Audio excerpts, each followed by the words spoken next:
មេបញ្ជាការទ័ពរុស្ស៊ីសង្គ្រាមលោកលើកទី3កំពុងចាប់ផ្ដើមទាមទារការកែទ័ពថ្មី1លាននាក់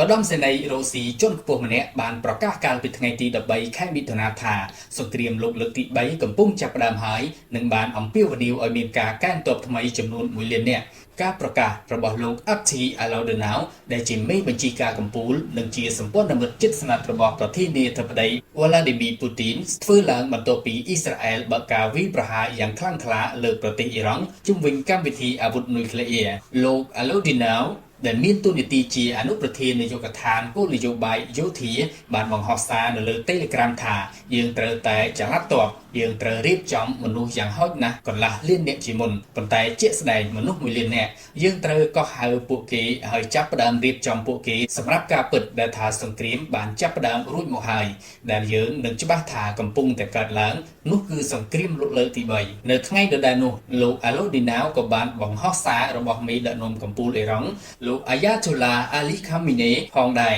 ដែលទាមទារឲ្យមានការវាយបកយ៉ាងចាស់ដៃប្រឆាំងនឹងអ៊ីស្រាអែលសារនេះធ្វើឡើងប៉ុន្មានម៉ោងបន្ទាប់ពីអ៊ីស្រាអែលវាយប្រហារលើអ៊ីរ៉ង់ដោយបំផ្លាញតំបន់យោធានិងទីតាំងរោងចក្រនុយក្លេអ៊ែរសំខាន់ៗដែលបណ្ដាលឲ្យមេបញ្ជាការជាន់ខ្ពស់និងអ្នកវិទ្យាសាស្ត្រនុយក្លេអ៊ែរជាច្រើនអ្នករបស់អ៊ីរ៉ង់បាត់បង់ជីវិតនាយករដ្ឋមន្ត្រីអ៊ីស្រាអែលលោក Benjamin Netanyahu បាននិយាយថាយោធាបានកំណត់គោលដៅលើការប៉ុនប៉ងរបស់ទីក្រុងតេហេរ៉ង់ក្នុងការសម្រេចបាននូវការបង្កើតគ្រាប់បែកនុយក្លេអ៊ែរលោក Al-Odinau បានចាត់ទុកចំនួនដ៏ក្តៅគគុកនេះគឺគ្រប់គ្រាន់ហើយដែលអាចបញ្ឆេះទៅជាសង្គ្រាមលោកបានដោយសង្កត់ធ្ងន់ថាការត្រៀមការចល័តទ័ពរបស់រុស្ស៊ីពិតជាមានសារៈសំខាន់បំផុតលោកបាននិយាយថាដូច្នេះមាននរណាម្នាក់ហ៊ានលេងជាមួយយើងតាមរបៀបដែលគេលេងជាមួយប្រទេសផ្សេងទៀតហើយឥឡូវនេះជាមួយអ៊ីរ៉ង់ខ្ញុំជឿថាយើងទាំងអស់គ្នាត្រូវតែរួបរวมគ្នានៅគ្រប់កម្រិតទាំងអស់ហើយឥឡូវនេះជាមួយអ៊ីរ៉ង់ជឿខ្ញុំយើងទាំងអស់គ្នាត្រូវតែរួបរวมនៅគ្រប់កម្រិតទាំងអស់